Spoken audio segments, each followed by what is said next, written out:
Hey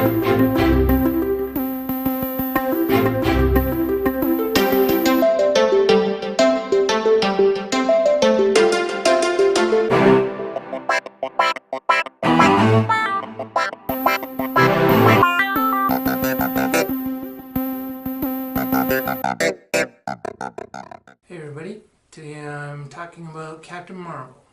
I just saw it in the theaters. Today's International Women's Day. It was just released, and it's a good movie.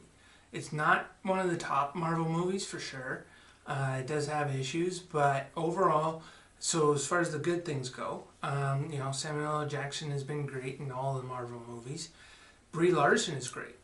She does comedy well. Like if you haven't seen her in other movies, there's Kong Skull Island, which is a good movie, but there's also like Free Fire, which a lot of people didn't go see, but it's a good movie. It's fun, and also she was in 21 Jump Street, which a lot of people seem to forget, but she was really funny in that.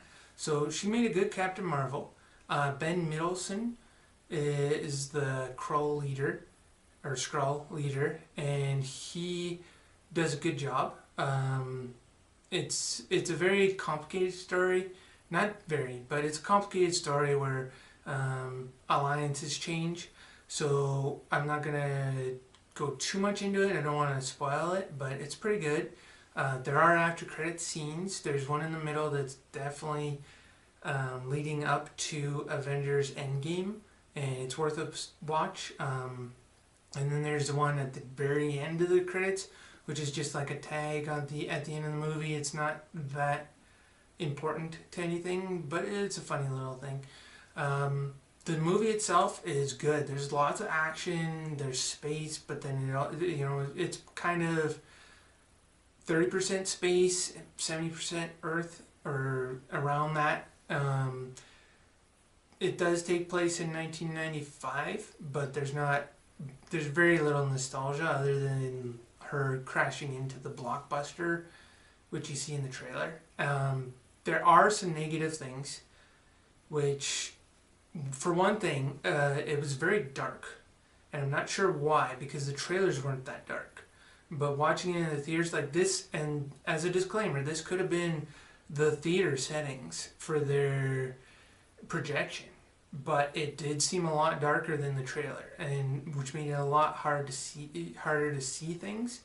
The action sequences that take place in the dark are hard to see, not just because of the dark, but also because it's very hyper edited, meaning there's a lot of quick cuts and things like that get very distracting and make it hard to focus on the action.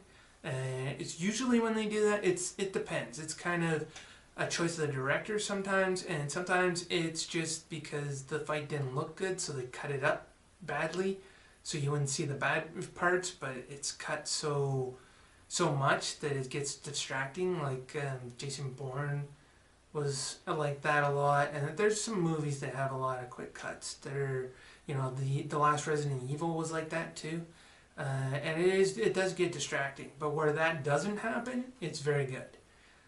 These directors, Ryan Flick and Anna Boden, they've never done something like this before, like a big blockbuster, so it's all new to them, and you can tell, unfortunately. That's why it's not a top 10 movie. I would say it's about a 7 out of 10. So it's above average for sure, but it's not a great movie. It could have been an 8, I think, with better directors. And we'll see what the Russo brothers do with that character in Avengers Endgame, but we'll still have to wait a month for that. But overall, it's a good movie. Samuel L. Jackson and Brie Larson work really well together. They have kind of like a buddy cop thing going. Kind of, not really, but the busting each other's chops kind of thing, that's funny. There is a Flerken in it. There's lots of shape changing. There's science, not science, but space, science fiction, and lots of action. So overall, it's definitely worth watching. It does lead into Avengers Endgame pretty well. The comedy's good, the action's good. The story's good, the characters are good. It's just a matter of, like I said, the directing is too dark, the and the editing. There's too much choppiness in the editing that makes it harder to see the action. But it is a good movie. It's definitely worth watching, and it is a strong female lead character where we'll see what happens in Avengers and how that leads into the next phase of Marvel movies. So like I said, it's a 7 out of 10, a solid watch, definitely worth your money. Thank you, and have a nice day. If you like this video, like, share, subscribe, or all of the above.